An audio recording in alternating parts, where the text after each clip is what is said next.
Hey everybody, welcome back to the Therapy Minute. Shira Davis here, licensed clinical social worker. So today I wanted to touch upon something that we mentioned in another video. So in one of the recent videos, we were talking about how to heal from trauma. And in the middle of that video, I was saying, there's different methods of processing and going through the trauma. One of them is talking to a therapist, expressing to somebody what you went through, getting that validation for what you experienced, right? I also mentioned writing a letter, to the person that harmed you, or, whoever it was that harmed you, writing a letter expressing everything that you went through and how you're feeling. I was recently talking with a wonderful colleague of mine, and he was talking about this technique that he's been utilizing in therapy.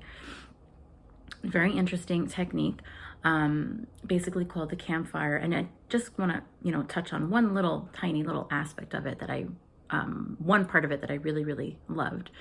And it's really important to get your feelings out there. If you're writing that letter about, the terrible things that you experienced and just wanting to write a letter to that person and tell them about it, right? What's even more important, or maybe equally as important, is actually imagining what they would respond to you. If they were at their highest self, meaning, typically somebody that's harming you is not in a good space mentally, right? They're not in a good emotional state. But if they could be at their best self, their absolutely highest form, best self possible, what would they say to you? Translation, what do you need to hear the person that perpetrated this against you? What do you need to hear them say to you? And that is so powerful. So basically, the concept is you kind of envision, either you're writing a letter or you're just envisioning. I think it's a little bit more profound to actually write the letter out, expressing everything that you would want to say to this person that harmed you, the person that where the source of the trauma came from, right? Whoever was that vehicle for the trauma for you. So writing a letter to them, expressing exactly how you feel, what happened to you, how it made you feel, how it affected you to today, right? In all aspects of your life.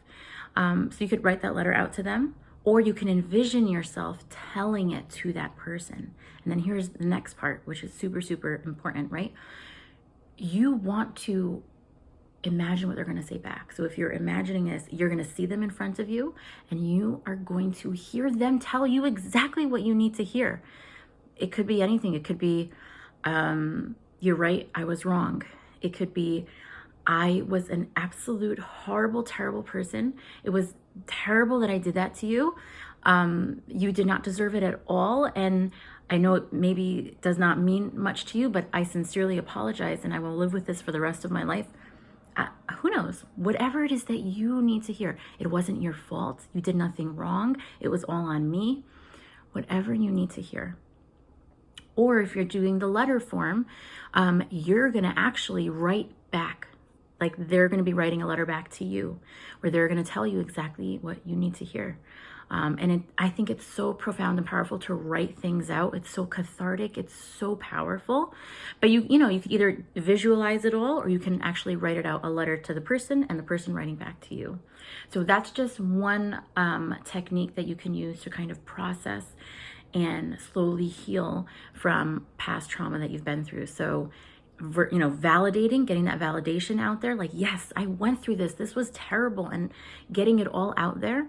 And then hearing back what you want that person to respond to you when you tell them this. Okay? I hope that this, kind of, helps anybody out there that may have, experienced anything that they feel they need to process and come back from. I hope this is helpful. And I'll see you next time. Take care. Bye.